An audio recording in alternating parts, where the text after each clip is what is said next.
Hello detectives, என்னடா வித்தியாசமா சொல்றானேன்னு பாக்குறீங்களா? எப்படி சினிமா படங்களுடைய கதையை நம்ம ஃபிலிம் ரோல்ல பாக்குறோமோ அதே மாதிரி ரியல் லைஃப்ல நடந்த கிரைம் அன்சால்வ்டு கேஸுக்குன்னே தனியா ஒரு சேனல். ஸோ ஃபிலிமுக்கு ஃபிலிம் ரோலு, கிரைமுக்கு கிரைம் ரோல் வந்திருக்கு. ஸோ இப்பொழுதுக்கு ஷார்ட்ஸ் தான் போட்டிருக்கேன். ஞாபகமா எல்லாரும் கிரைம் ரோலை சப்ஸ்கிரைப் பண்ணி நீங்களும் என்னோட டிடெக்டிவா மாறுங்க. யாராவது சாப்பிட்டுக்கிட்டு இருக்கீங்களா? தயவு செஞ்சு இப்போ இந்த கதையை கேட்காதீங்க. நார்மலா நம்ம ஹாரர் கதைகளை பார்த்துருப்போம். ஆனா இன்னைக்கு பார்க்க போற கதை வந்து பாடி ஹாரர். இந்த மனித உடம்பு அதுல காட்டுற கொடூரமான விஷயங்கள்னு இத பத்தி கதை எடுத்தாங்கன்னா அத பாடி ஹாரர்னு சொல்லுவாங்க. அப்படிதான் ஒரு பொண்ணு ஒரு பெரிய பணக்காரரை லவ் பண்ணணும்ன்றதுக்காக அவங்களுடைய முகத்தை பிளாஸ்டிக் சர்ஜரி பண்ணி மாத்திக்கிறாங்க. இவ்வளவு கஷ்டப்பட்டு முகத்தையே மாத்திக்கிட்டு அந்த பணக்காரரை இவங்க கல்யாணம் பண்ணாங்களா இல்லையான்றது தான் முழு கதையே. ரொம்பவே வித்தியாசமான கதை. அதோட கிளைமேக்ஸ்ல ஒரு ட்விஸ்டும் இருக்கு. நீங்க வந்திருக்கிற இடம் உங்க பிலிம் ரோல். ஞாபகமா உங்க பிலிம் ரோலை சப்ஸ்கிரைப் பண்ணி உங்க சப்போர்ட்டை கொடுங்க. இன்னைக்கு நம்ம சீக்ரெட் ரெசிபின்ற ஒரு கொரியன் பாடி ஹாரர் கதையை தான் பார்க்க போறோம். கதையோட ஆரம்பத்துல ஒரு பொண்ணு வெட்டிங் ட்ரெஸ்ஸை போட்டுக்கிட்டு இருக்காங்க. அவங்க வேகமா பயந்து ஒரு காரிடார் மாதிரியான இடத்துல இருக்காங்க. ஒவ்வொரு கதவா திறக்க ட்ரை பண்றாங்க. ஆனா எல்லாமே லாக்ல இருக்கு. இவங்க எதை பார்த்து பயந்து ஓடி வந்தாங்கன்னு தெரியல. அப்பதான் ஒரு டோர் ஓபன் பண்ண ட்ரை பண்ணும்பொழுது அது ஓபன் ஆகுது. இவங்களுக்கும் அவ்வளவு சந்தோஷம். ஆனா கதவை திறந்து உள்ள பார்த்த உடனேயுமே இவங்க ஷாக்ல கத்த ஆரம்பிக்கிறாங்க. சடனா அந்த லேடி கீழே விழுந்து போயிருக்காங்க. உடம்பெல்லாம் ஒரே ரத்தம். யாரோ இவங்கள அட்டாக் பண்ணி அப்படியே இழுத்துட்டு போய்கிட்டு இருக்காங்க. இந்த லேடியாலையும் ஒன்னும் பண்ண முடியல. கொஞ்சம் கொஞ்சமா அவங்க உயிர் போகுது. அவங்க காலில் போட்டுக்கிட்டு இருந்த ஹீல்ஸ் தூர போய் கிடக்குது. அந்த இடத்துல தான் இந்த கதையுடைய பேரையும் போடுறாங்க, சீக்ரெட் ரெசிபி. இப்ப கதை அப்படியே ஒரு ஹாஸ்பிட்டலுக்கு போகுது. அங்க ஒரு லேடி இருக்காங்க. முகத்துல மார்க்கிங்ஸ் எல்லாம் இருக்கு. பக்கத்துலயே ஒரு டாக்டரும் இருக்காரு. அவரு இங்க பாருமா, நான் போட்டிருக்கிற மார்க்கிங்ல லைட்டா சர்ஜரி பண்ணா போதும், உன் முகம் நீ கேட்கிற மாதிரியே அழகாயிடும். ஆனா என்ன பிரச்சனைனா, நீ ஆல்ரெடி அழகா தானே இருக்க, உனக்கு ஏன் நடிகை மாதிரி ஆகணும்னு ஆசை? ஹலோ டாக்டர், எனக்கு ஒன்னும் நடிகை மாதிரி ஆகணும்னு ஆசை இல்ல. இந்த போட்டோல இருக்கால இந்த பொண்ணு பேரு கோங்ஜி, இவள மாதிரியே தான் நான் ஆகணும்னு ஆசைப்படுறேன். அதனால பேச்சை குறைச்சிட்டு வேலையை ஆரம்பிங்க, இவள மாதிரியே நான் மாத்துங்க அப்படின்னு அந்த போட்டோவை அவங்க முகத்திலேயே வச்சுக்கிறாங்க. அந்த போட்டோல இருக்காங்கல்ல அவங்க பேரு வந்து கோங்ஜி. அவங்கள மாதிரியே ஆகணும் அப்படின்னு இப்ப பிளாஸ்டிக் சர்ஜரி பண்ற அந்த பொண்ணோட பேரு பக்ஜி. கொரியாக்காரங்களுடைய பேரை பாத்தீங்களா? பஜ்ஜி, கூக்கு, என்னத்த சொல்றது.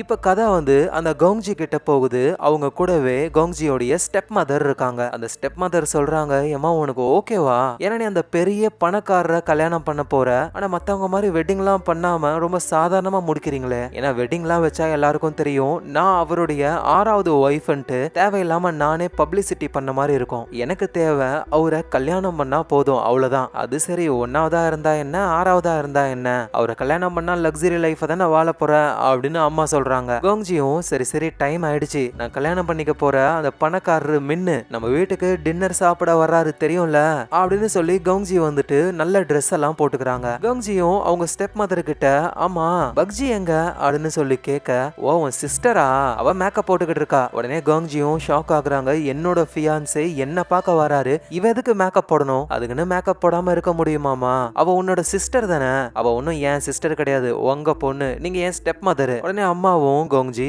உங்க அப்பாவை தான் நான் 2ஆவதா கல்யாணம் பண்ணியிருந்தேன், அப்படின்னா நான் உனக்கு சித்தி, என்னோட பொண்ணு உனக்கு தங்கச்சி, புரியுதா அப்படின்னு சொல்லி ட்ரெஸ் எல்லாம் மாட்டி விட்டு போட்டுக்க செருப்பெல்லாம் கொடுக்குறாங்க. கோங்ஜியும் மாட்டிக்கிட்டு டின்னருக்கு ரெடி ஆகுறாங்க. கோங்ஜிய கல்யாணம் பண்ணிக்க போற அந்த பெரிய பணக்காரரு அப்படியே ஆளு கோட் சூட்லாம் மாட்டிக்கிட்டு டின்னர் சாப்பிட ரெடி ஆகுறாரு. இவரோட பேரு மின்னு. இவருக்காகவே சும்மா தட்டபுடலா விருந்து நடக்குது. டைனிங் டேபிள் ஃபுல்லா வகை வகையான டிஷ் அடுக்கி வைக்கிறாங்க. மின்னுக்கு பக்கத்திலேயே கோங்ஜியும் இருக்காங்க.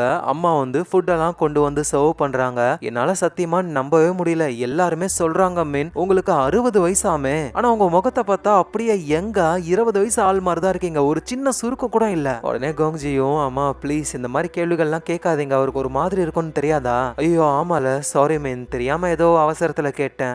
இல்ல பரவாயில்ல, நீங்க என்ன வேணாலும் பேசலாம். ஏன்னா இவ்வளவு அழகான உங்க பொண்ணை எனக்கு கல்யாணம் பண்ணி தர போறீங்கல்ல. பதிலுக்கு அம்மா ஏதாவது சொல்லுவாங்கன்னு பார்த்தா உடனே அவங்களுடைய சொந்த பொண்ணான பக்ஜியை கூப்பிடுறாங்க. பக்ஜி எங்க இருக்க வா அப்படின்னு. எங்க நம்ம கோங்ஜி பயங்கரமா கடுப்பாக்குறாங்க. அம்மாவுக்கும் முகம்லாம் மாறுது. அந்த பக்கம் அந்த பக்ஜி பொண்ணு வராங்க. இவங்கள தான் ஸ்டார்டிங்ல ஒரு டாக்டர் கிட்ட பிளாஸ்டிக் சர்ஜரி பண்ணிருப்பாங்க. இப்ப முகத்துல பேண்டேஜ் எல்லாம் போட்டுக்கிட்டு ஆளு நம்ம கோங்ஜி மாதிரியே ட்ரெஸ் போட்டு வேற வராங்க.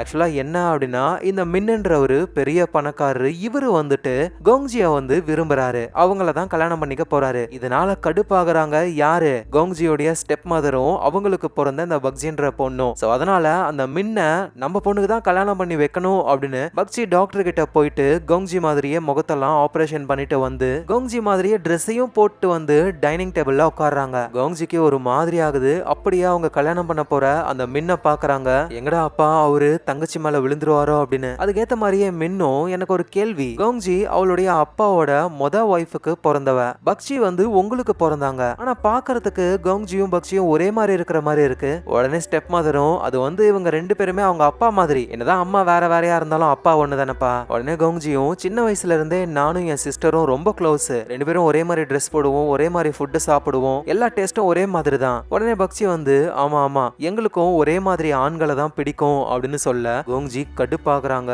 பக்ஜி அப்படியே அந்த மின்ன தான் லுக் அவுட்டுக்கிட்டே இருக்காங்க. அதுவும் டைனிங் டேபிளுக்கு அடியில இந்த பக்ஜி வந்து அவங்க காலாலேயே மின்ன அப்படியே தடவ ஆரம்பிக்கிறாங்க. அவருக்கு எப்படி ரியாக்ட் பண்றதுன்னே தெரியல. அந்த அம்மாவும் பக்ஜிய கண்ணிலேயே அவர்கிட்ட பேசு அப்படின்னு சொல்ல பக்ஷியும் பேச ஆரம்பிக்கிறாங்க மின்னு கிட்ட. உங்க வீட்லயே ஏதோ ஒரு சர்ஜரி ரூம் இருக்காமே, டாக்டர்லாம் வந்து உங்க முகத்தை ஆபரேஷன் பண்ணுவாங்களாம், அதனாலதான் நீங்க இவ்வளவு இளமையா இருக்கீங்களாமே, உண்மையா அது? உடனே கோங்ஜியும் அதெல்லாம் வதந்தின்னு உனக்கு தெரியாதா, இவர் இவ்வளவு எங்கா இருக்கிறத பார்த்து போறாமையில சொன்ன விஷயங்கள். உடனே மின்னும் நான் கரெக்டான டயட்டை ஃபாலோ பண்றவன், நல்ல ஃபுட்டை கரெக்டா சூஸ் பண்ணி சாப்பிடுவேன், சோ அதுதான் என் இளமையோடைய ரகசியம் அப்படின்னு அவரு சொல்றாரு. அதுக்கப்புறமா கோங்ஜிக்காக ஒரு விலை உயர்ந்த ஒரு நெக்லஸ வாங்கி கொடுக்க அவங்களுக்கு அவ்வளவு சந்தோஷம். சோ ரெண்டு பேருமே ரூம்ல ரொமான்ஸ் பண்ணலாம்னு நினைக்கும் பொழுது கண்ணாடிக்கு பக்கத்துல இருக்கிற ஒரு சின்ன ஓட்ட வழியா பக்கத்து ரூம்ல இருந்து அந்த பக்ஷி பாக்குறாங்க. அவங்களுக்கு பயங்கரமா கடுப்பாகுது. ஐயோயோ நம்ம அவரை கல்யாணம் பண்ணலான்னு பார்த்தா நம்ம அக்காக்காரையை உசார் பண்ணிட்டாலே அப்படின்னு திரும்பவும் அந்த ஓட்ட வழியா பார்க்கலான்னு ட்ரை பண்ணும் பொழுது அங்க இருந்து ஷார்ப்பான ஒரு பொருள் வருது. ஜஸ்ட் மிஸ் பக்ஷியோடைய கண்ணு காலி ஆயிருக்கும். சொருகுனது நம்ம கோங்ஜி தான். அவளை எட்டி பார்த்துக்கிட்டு இருக்க அவ்வளவுதான் உன்னை வாயெல்லாம் உடைச்சிருவேன்னு மிரட்டுறாங்க. அந்த ஓட்டைக்குள்ள டிஷ்யூ பேப்பர் வச்சு அடைச்சிடுறாங்க. எங்க அம்மாவும் பக்ஷி கிட்ட என்ன ஆச்சுன்னு சொல்லி கேட்க, அம்மா எனக்கு தெரிஞ்சு எனக்கு ஒரு வாய்ப்பு இருக்குன்னு நினைக்கிறேன். என் காலால அவரோட காலை டச் பண்ண, ஆனா அவர் எதுவுமே சொல்லவே இல்லை. அப்படின்னா என்ன அர்த்தம்? எனக்கு ஒரு வாய்ப்பு இருக்குதானே? ஆமா ஆமா பக்ஷி உனக்கு வாய்ப்பு இருக்குதான். நீ மட்டும் எப்படியாவது அவரை கல்யாணம் பண்ணிட்டேன்னா நம்ம வாழ்க்கையே செட்டில் ஆயிடும் தெரியுமா? அதுக்கு தாமா நானும் ட்ரை பண்றேன்னு அப்படியே பெட்ல அவங்க படுத்துக்கிறாங்க. அடுத்த நாள் ஆகுது. மின்னு வந்து அவரோட வீட்டுல இருக்காரு. அவருக்கு ஒரு அசிஸ்டன்ட் இருக்காங்க. அவங்க வந்து மின்னுக்காக ஃபுட் எடுத்துக்கிட்டு இருக்காங்க. ஒரு கொரியன் ட்ரெடிஷனல் ஊறுகாய் ஒண்ணு, அதை தான் அவர் வந்து ரெகுலரா சாப்பிடுவாராம். அதை கொண்டு வந்து மின்னு கிட்ட கொடுத்துட்டு அந்த அசிஸ்டன்ட்டும், சார் அந்த ஊறுகாய் காலி ஆகுற மாதிரி இருக்கு, அதை செய்யறது எவ்வளவு கஷ்டம்னு உங்களுக்கு தெரியும்ல? மின்னும் எனக்கு நல்லாவே தெரியும், நம்ம பாரம்பரிய முறைப்படி அதை நான் திரும்பவும் செய்வேன்னு சொல்றாரு. அதுக்கப்புறமா கோங்ஜிக்கு ஒரு வெட்டிங் ட்ரெஸ்ஸை கொடுத்து அனுப்புறாரு. அதை பார்த்து நம்ம கோங்ஜியும் அம்மாவும் ஷாக் ஆகுறாங்க. அதுவும் அம்மா சொல்றாங்க, எப்படி பார்த்தாலும் அதோட விலை ஒரு 30-40 லட்சம் இருக்கும் போலயே. சோ கோங்ஜிக்கு அவ்வளவு சந்தோஷம். இந்த ட்ரெஸ் எல்லாம் கொண்டு வந்து கொடுத்தது யாருன்னா அந்த அசிஸ்டன்ட் லேடி தான். அதோட பேக்ல ஒரு ரிங்குக்கான டப்பாவையும் வச்சிருக்காங்க, அதையும் கொடுக்கணும் போல. ஆனா அது கொடுக்காம பேக்குள்ளேயே வச்சுக்கிறாங்க. சரி நான் போயிட்டு வரேன் கோங்ஜி அப்படின்னு அந்த அசிஸ்டன்ட் அங்க இருந்து கிளம்ப, நானும் கூட வரேன் அப்படின்னு கோங்ஜியும் போகும்பொழுது படிக்கட்டுல ஓரமா குத்த வச்சு உட்காந்துக்கிட்டு இருக்காங்க பக்ஷி. கோங்ஜி அந்த பக்ஷிய பார்த்து, உன் கனவுல கூட இந்த மாதிரி ட்ரெஸ்ஸை வாங்கி போட முடியாது அப்படின்னு சொல்ல பக்ஷி கடுப்பாக்குறாங்க. மவள ஆணவத்திலே ஆடுற உனக்கு இருக்குடி அப்படின்னு செமையா கடுப்பாக்குறாங்க. அப்புறம் கோங்ஜியும் வந்து அந்த அசிஸ்டன்ட்டை வழி அனுப்பி வைக்கிறாங்க.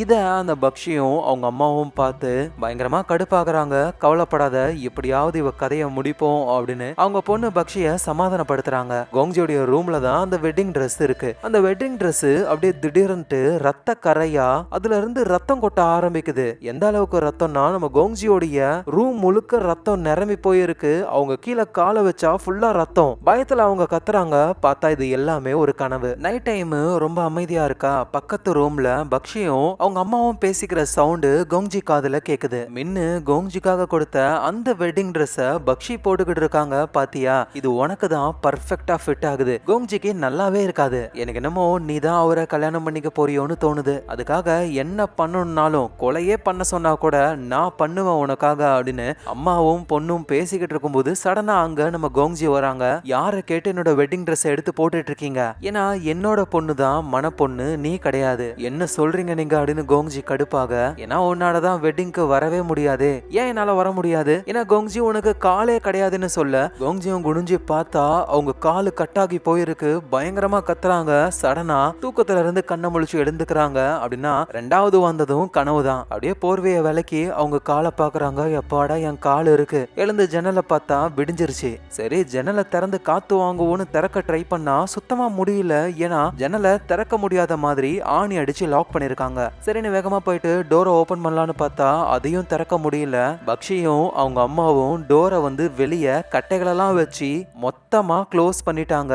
என்ன பண்ணாலும் நம்ம கோங்ஜியால வெளியே வரவே முடியாது. அதோட அந்த ரூம்ல சின்னதா ஒரு ஓட்டை இருக்கும்ல, பக்ஷி கூட பாத்திருப்பாங்களே, அந்த ஓட்டை வழியா மயக்க மருந்தையும் அனுப்ப கோங்ஜி அப்படியே கொஞ்சம் கொஞ்சமா மயங்கிடுறாங்க. சோ இன்னைக்குதான் கோங்ஜிக்கும் மின்னுக்கும் அவருடைய வீட்டுல கல்யாணம் நடக்கிறதா இருந்தது. ஆனா கோங்ஜிய வீட்லயே லாக் பண்ணி விட்டுட்டு அந்த அம்மாக்காரி என்ன பண்றாங்கன்னா அவங்களுடைய பொண்ணான பக்ஷிக்கு அந்த வெட்டிங் ட்ரெஸ் எல்லாம் போட்டு விட்டு மின்னுடைய வீட்டுக்கு கூட்டிட்டு போறாங்க. சோ மின்னு அங்க வராரு, பக்ஷியோடைய முகத்தை பாக்குறாரு. அவரு என்னன்னு கேள்வி கேட்கறதுக்கு முன்னாடியே அந்த அம்மாக்காரி இந்த மாதிரி கோங்ஜிக்கு ஆக்சிடென்ட் ஆயிடுச்சு, நீங்க டென்ஷன் ஆகக்கூடாதுன்றதுக்காக தான் நல்ல வேளையா எனக்கு 2 பொண்ணு இருந்ததுனால என் பொண்ணு பக்ஷிய வந்து நான் கூட்டிட்டு வந்திருக்கேன். இவ கோங்ஜியை விட ரொம்ப ரொம்ப யங்கான ஒரு பொண்ணு. சோ மின்னுக்கு ஒரு மாதிரி ஆகுது. ஆனா வேற வழி இல்லையே அவருக்கு, அவரு கல்யாணம் பண்ணியே ஆகணும். சரின்னு மெதுவா பக்ஷி பக்கத்துல வந்து அவங்களுடைய கழுத்தெல்லாம் அவரு ஸ்மெல் பண்ணி பாக்குறாரு. எனக்கு உன்னை சாப்பிடணும் போலயே தோணுது அப்படின்னு அவரு சொல்ல, பக்ஷியும் கவலைப்படாதீங்க நான் உங்களுக்கு தான் சொல்றாங்க. இத அம்மாக்காரியும் பார்த்து ரொம்ப சந்தோஷப்படுறாங்க. என்ன ஒரு அம்மா பாத்தீங்களா. எங்க நம்ம கோங்ஜியை வந்து மயக்கத்துல இருந்து கண்ணு முழிச்சு எழுந்துக்கிறாங்க. அவங்க ஒரு வித்தியாசமான கேபின்ல இருக்காங்க. நம்ம வீட்டுல தான் இருந்தோம், இங்க எப்படி வந்தோம்னு புரியாம மெதுவா கதவை திறந்து பார்க்கும் பொழுது அந்த மின்னுடைய அசிஸ்டன்ட் இருக்காங்க. அவங்க வந்துட்டு இந்த மான் கறிகள் எல்லாம் வெட்டிக்கிட்டு இருக்காங்க. அந்த கறியில உப்புலாம் போட்டு மான் ஊறுகாய் அவங்க செஞ்சுக்கிட்டு இருக்காங்க. நம்ம கோங்ஜியும் அங்க வந்து மான்ல எல்லாம் ஊறுகாய் பண்ணுவாங்களா எனக்கு தெரியலையே. அசிஸ்டன்ட்டும் இந்த ஊறுகாய் ரொம்ப ரொம்ப டேஸ்டா இருக்கும். இன்னும் சொல்ல போனா இதுதான் மின்னுடைய இளமையுடைய ரகசியமே. ஓ அப்படியா விஷயம். ஆமா நான் எப்படி இங்க வந்தேன், ஏன்னா வெட்டிங் ட்ரெஸ் கொடுக்கும் பொழுது நான் வந்து ரிங்க கொடுக்க மறந்துட்டேன். சரி வெட்டிங் டே அன்னைக்கு கொடுக்கலான்ட்டு வீட்டுக்கு வந்தா பார்த்தா கதவெல்லாம் லாக்ல இருந்தது, உள்ள நீ மாட்டிக்கிட்டு இருந்த. அதான் உன்னை காப்பாத்தி என்னோட கேபினுக்கு கொண்டு வந்தேன். எனது ரிங்கு கொடுத்தாரா. ஆமா இதுதான் அந்த ரிங்கு அப்படின்னா அந்த அசிஸ்டன்ட் ரிங்க காட்டுறாங்க. ஆனா அத நம்ம கோங்ஜி கிட்ட கொடுக்காம மானுடைய தோலெல்லாம் வெட்டி போட்ட டப்பாவில தூக்கி போட்டுறாங்க. என்ன ஆச்சு உங்களுக்கு, ஏன் அதை தூக்கி போட்டீங்க, அவர் எனக்காக கொடுத்தது தானே.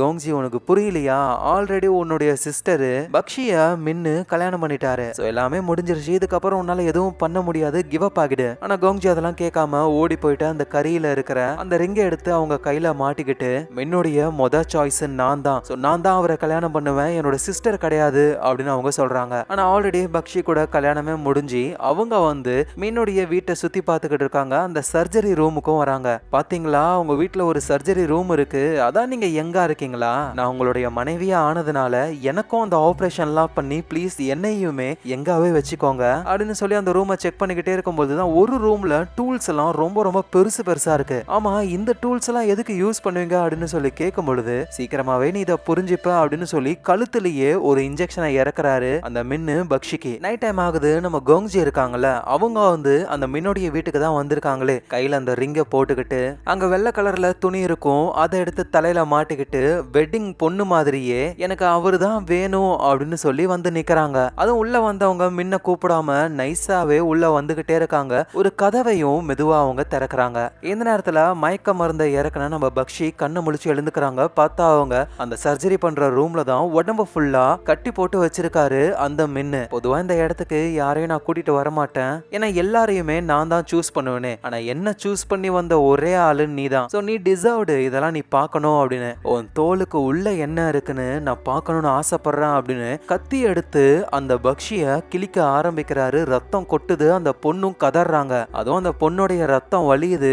அதை இவரு டேஸ்ட் பண்ணி பார்த்து உண்மையா நீ வேற லெவல் ஸ்வீட்டா இருக்க, நீ கண்டிப்பா என்னுடைய பெஸ்ட் டிஷ்ஷா தான் இருக்க போற அப்படின்னு சொல்லி அந்த பக்ஷிய மொத்தமா அவரு போட்டு தள்ள ஆரம்பிக்கிறாரு. கொஞ்சம் கொஞ்சமா அவங்க உயிரும் போகுது. இங்க நடக்கிற எதுவும் தெரியாத நம்ம கோங்ஜி வந்துட்டு முன்ன கல்யாணம் பண்ணியே ஆகணும் அப்படின்னு இந்த அம்மா கல்யாண கோலத்துல அப்படியே மெதுவா ரூம் பை ரூம் மாறி மாறி வரும் பொழுது கடைசியா அந்த சர்ஜரி பண்ற ரூமுக்கு வராங்க.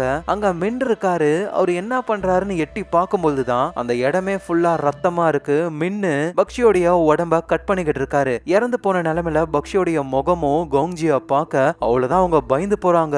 பயத்துல அப்படியே கீழே விழ மின்னுக்கு சவுண்ட் கேக்குது. டக்குன்னு அவரு திரும்பி பாக்குறாரு. நல்ல வேலையா அங்க இருந்து நகர்ந்து போயிடுறாங்க நம்ம கோங்ஜி. ஆனா இருந்தாலும் மின்னுக்கு ஏதோ ஒரு டவுட் வருது, யாரோ வந்திருக்காங்களோ அப்படின்னு. அதனால அவரு என்ன ஏதுன்னு பாக்குறதுக்காக அங்க இருந்து வெளியே வராரு. எங்க நம்ம கோங்ஜியும் எங்க அவரு நம்மள புடிச்சிட போறாரோ அப்படின்னு தெரிச்சுக்கிட்டு ஓடுறாங்க இந்த அம்மா. கொஞ்ச நேரத்துக்கு முன்னாடி இவரு தான் வேணும்னு ஒத்த கால்ல நின்னவங்க இப்போ உயிர் பொழைச்சா போதும் போதுண்டா சாமின்னு தெரிச்சு ஓடுறாங்க. பதட்டத்துல எந்த வழியா வந்தோன்னு கூட தெரியாம ஏதோ ஒரு வழியில போய் ஒரு கதவை திறந்து உள்ள போய் ஒளிஞ்சுக்கிறாங்க. அந்த வழியா தான் நம்ம மின்னும் வந்துகிட்டு இருக்காரு. ஏன்னா சவுண்டு அங்கதான் கேட்டுது. அப்படியே மெதுவா அந்த டோர் கிட்ட வர அந்த ரூம்குள்ள தான் கோங்ஜி இருக்காங்க.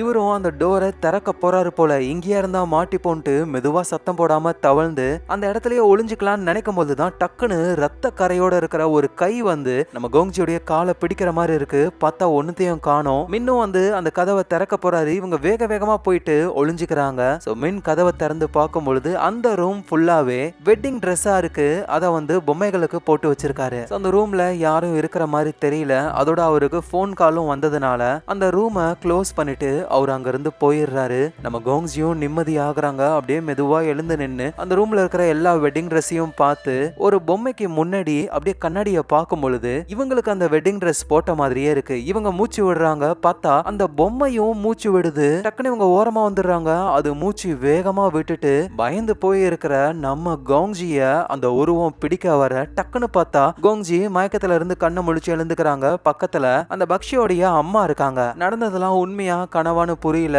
ஆனா அவங்க கையில அந்த அசிஸ்டன்ட் கொடுத்த அந்த ரிங் இருக்கு. அதுவும் அந்த அம்மாக்காரியும் சொல்றாங்க, உனக்கு பதில் மின்னு வந்து என்னோட பொண்ணை சூஸ் பண்ணிட்டாரு. சோ அவ மின்னுடைய வீட்லயே ரொம்ப லக்ஸரியான லைஃப வாழ போறா. உனக்கு வேணா பக்ஷியோடைய ரூமை எடுத்துக்கோ. ஏன்னா என்னதான் இருந்தாலும் நீயும் என் பொண்ணு தானே அப்படின்னு சொல்லிட்டு அவங்க அங்க இருந்து போறாங்க. எங்க நம்ம கோங்ஜி அவங்களுடைய சிஸ்டர் அந்த பக்ஷி மாதிரியே ட்ரெஸ்ஸ போட்டுக்கிட்டு அப்படியே கீழே இறங்கி வர அந்த அம்மாக்காரியும், என்ன நீ பக்ஷி மாதிரி ட்ரெஸ் போடுற, உனக்கு சுத்தமா பிடிக்காதே, இப்பெல்லாம் ட்ரெஸ் போட்டா மின்னு உன்னை ஏத்துப்பாருன்னு நினைக்கிறியா? அவர் என் பொண்ணை ஓகே பண்ணிட்டாரு. என் பொண்ணுக்கு மட்டும்தான் அவர் மனசுல இடம். ஆனா கோங்ஜி வந்து யோசிச்சுக்கிட்டே இருக்காங்க, என்ன நடந்தது நேத்து, நம்ம பார்த்ததெல்லாம் உண்மையா அப்படின்னு. அந்த அம்மாக்காரியும், பாத்தியா அந்த மின்னு நமக்காக ஊறுகாய் கொடுத்து அனுப்பியிருக்காரு, அதுவும் மான் ஊறுகாவாம் அப்படின்னு சொல்லி ஒன்னத்தை எடுத்து அப்படியே வாயில போட்டு டேஸ்ட் பண்றாங்க. ஐயோ என்ன இவ்ளோ டேஸ்டா இருக்கு, உண்மையா வேற லெவல் தெரியுமா அப்படின்னு சொல்ல கோங்ஜிக்கு அப்படியே வாமிட் வர மாதிரி இருக்கு. அந்த அம்மாவும் எந்த மான்ல இதை செஞ்சிருப்பாங்க அப்படின்னு சொல்லி கேட்கும் போதுதான் கோங்ஜியும், உன் பொண்ணு இருக்கால அவளோட உடம்ப அறுத்து தான் இதை பண்ணிருக்காங்க அப்படின்னு சொல்ல அம்மாவும் என்ன வளர்ற அப்படின்னு சொல்லி கேட்கும் போதுதான், நல்லா பாரு அது உன் பொண்ணுடைய உடம்பு தான் அப்படின்னு சொன்ன அடுத்த செகண்டே நம்ம கோங்ஜி வந்து இறந்து போன பக்ஷி மாதிரியே முகம்லாம் ரொம்ப கொடூரமா அவங்க அம்மா முன்னாடி நிக்க அதை பார்த்து அம்மாக்காரி பயப்படுறாங்க. அந்த பாத்திரத்தையும் கீழே போட்டு உடைக்கும் பொழுது ஃபுல்லாவே மனுஷ கறி, அதுவும் நம்ம பக்ஷியோடைய கறி தான், உள்ள கண்ணு வேற இருக்கு. அந்த அம்மாவும் புரிஞ்சுக்கிறாங்க, அப்படின்னா இது நம்ம பொண்ணுடைய உடம்பு தான் அப்படின்னு சொல்லி சாப்பிட்டு வேற தொலைஞ்சிட்டாங்கல்ல, அதை அப்படியே கக்க ஆரம்பிக்கிறாங்க. அப்படியே திரும்பி கோங்ஜியை பார்க்க கோங்ஜியோடைய கண்ணுலாம் சுத்தமா இல்லாம நோண்டுன மாதிரி இருக்கு. அப்படியே கொடூரமா அவங்க அம்மாவை பார்க்க எங்க அந்த அம்மா ரொம்பவே பயந்து போறாங்க. இந்த நேரத்துல அந்த மின்னு இருக்காருல்ல, அவரு சாப்பிட்டுக்கிட்டு இருக்காரு. அவரு பக்கத்துலயே அசிஸ்டன்ட்டும் இருக்காங்க. நம்ம இது வரைக்கும் பண்ண ஊறுகாலையே இதுதான் ரொம்ப ஃப்ரெஷ்ஷான ஊறுகா, இதுதான் நம்ம இளமையுடைய ரகசியம் இல்ல மகனே அப்படின்னு அந்த அசிஸ்டன்ட் சொல்றாங்க. அப்படின்னா இந்த மின்னுக்கு 60 வயசு ஆகுது. பக்கத்துல இருக்கிற அந்த அசிஸ்டன்ட் உண்மையிலேயே அவங்க மின்னுடைய அம்மா, அவங்களுக்கு 90 வயசு. ஆனா இவங்க 2 பேரும் இளமையாவே இருக்காங்க. ஆக்சுவலா இவங்க 2 பேருமே மனுஷ கறியை சாப்பிடுற ஒரு மோசமான மிருகம் மாதிரி. ஒரு யங்கான பெண்ணுடைய கறியை இவங்க சாப்பிடும் பொழுது இவங்களும் யங்காவே இருப்பாங்களாம். அதனாலதான் இந்த மின்னு வந்து கல்யாணம் பண்றேன் அப்படின்னு சொல்லி பெண்களை பிடிச்சி கொன்னு அவங்கள ஊறுகாவா போட்டு இவங்க சாப்பிட்டுக்கிட்டு இருக்காங்க. இந்த பக்ஷியை பார்த்து அப்பவே இவர் சொல்லிருப்பாரு, உன்னை சாப்பிடணும் போல இருக்குன்ட்டு. அந்த அம்மா என்ன நினைச்சாங்கன்னு தெரியல. ஆனா இவரு உண்மையா சாப்பிடணும்னு சொல்லி தான் கேட்டிருக்காரு. சோ முறையா மேரேஜ் பண்ணா பொண்ணு எங்க அப்படின்னு கேஸ் எல்லாம் கொடுத்து இவங்க எல்லாம் மாட்டிப்பாங்கல்ல. அதனாலதான் இவங்க கிட்ட இருக்கிற பணத்தை வச்சு கொஞ்சம் கஷ்டப்படுற ஃபேமிலியா பார்த்து யாருக்கும் தெரியாம ரகசியமா கல்யாணத்தை முடிச்சு இந்த மாதிரி ஊறுகா போட்டு தின்னுகிட்டு இருக்காங்க இளம் பெண்களை. அதோட நம்ம கோங்ஜி வந்து அந்த வெட்டிங் ட்ரெஸ் இருக்கிற இடத்துல தான் இருந்திருப்பாங்க. டக்குன்னு பார்த்தா வீட்டுல இருப்பாங்கல்ல. ஆக்சுவலா என்னன்னா அந்த வெட்டிங் ட்ரெஸ் போட்ட இடத்துலயே அவங்க காலி இறந்து போயிட்டாங்க. அதுக்கப்புறமா அந்த அம்மாக்காரி முன்னாடி இருந்த கோங்ஜி எல்லாமே அது கோங்ஜியோடைய ஆவிதான். அதனாலதான் அது கொடூரமா மாறி அம்மாவை பயம்புறுத்த அவங்களும் அவங்க பண்ண தப்ப நினைச்சு ரொம்பவே கஷ்டப்படுறாங்க. ஆனா என்ன பண்ண முடியும், போலீஸ்ல போயிட்டு கம்ப்ளைண்ட்டும் பண்ண முடியாது. ஏன்னா எந்த ஒரு ஆதாரமும் இல்ல. அதோட ஸ்டார்டிங் சீன்ல வெட்டிங் ட்ரெஸ் போட்டுக்கிட்டு ஒரு பொண்ணு ஓடி போவாங்கல்ல, அவங்களும் இதுக்கு முன்னாடி இருந்த விக்டிம் தான். ஊர்காவாக்கி அவங்களையும் தின்னுட்டாங்க இந்த கும்பல. எங்க அந்த மின்னும் அசிஸ்டண்டா இருக்கிற அவங்க அம்மாவும் 2 பெண்களுடைய உடம்புல இருந்து போட்ட ஊறுகாவை வச்சுக்கிட்டு இருக்காங்க. அது காலி ஆகுற வரைக்கும் நல்லா தின்னுட்டு காலியானதுக்கு அப்புறம் திரும்பவும் ஒரு பொண்ணை பிடிப்பாங்க. அகைன் அவங்க வேலையை ஸ்டார்ட் பண்ணுவாங்க. அட என்ன கதடா இதுன்னு நினைச்சீங்க அப்படின்னா ரியல் லைஃப்லயே ஜார்ஜ் என்ற ஒரு பிரேசில் ஆள் ஒருத்தர், அவரு அவரோட ஒய்ஃப் லவ்வர்ஸ் இப்படின்னு ஒரு கேங்கா சேர்ந்து இளம் பெண்களை கடத்தி அவங்கள கொன்னு அவங்க கறியை சாப்பிடுவாங்களாம். பத்தாததுக்கு அந்த கறியை விற்கவும் வேற செஞ்சிருக்காங்க. அதுவும் இது 2012வது வருஷத்துல நடந்த விஷயம். அட இதை விடுங்க, 2018ல மெக்சிகோல ஒரு கப்பிள்ஸ் ஒருத்தங்க குறைஞ்சபட்சம் ஒரு 20 பொண்ணுங்களை கொலை பண்ணி இதே மாதிரி சாப்பிட்டுருப்பாங்களாம். அது மட்டும் கிடையாது, இன்னைக்கு வரைக்குமே மனித கறியை சாப்பிடுறவங்க நம்மள சுத்தி இருக்காங்க. அவங்க இப்பொழுதைக்கு கொலை பண்றதெல்லாம் ரொம்ப ரேராம். அதுக்கு பதிலா காசு கொடுத்து இறந்து போறவங்களுடைய உடம்ப வாங்கி சாப்பிட்டுக்கிட்டு இருக்காங்களாம். ஆனா இந்த விஷயம்லாம் அவ்வளவா வெளியே வரல. ஏன் அப்படின்னா இந்த மாதிரி மைண்ட் செட் இருக்கிற ஆட்கள்லாம் ரொம்ப எலைட் பீப்புளா பெரிய ஆளுங்களா இருக்காங்க. ரொம்பவே ஒரு வித்தியாசமான கதை, அதனால தான் உங்களுக்கு கொண்டு வந்தேன். கண்டிப்பா உங்க எல்லாருக்கும் பிடிச்சிருக்கும். எல்லாருக்கும் ஷேர் பண்ணுங்க. அதோட உங்க ஃபிலிம் ரோல ஞாபகமா சப்ஸ்கிரைப் பண்ணி உங்க சப்போர்ட்டை கொடுங்க. நாளைக்கு நம்ம வேற லெவல் மூவில பார்க்கலாம். Lots of love guys.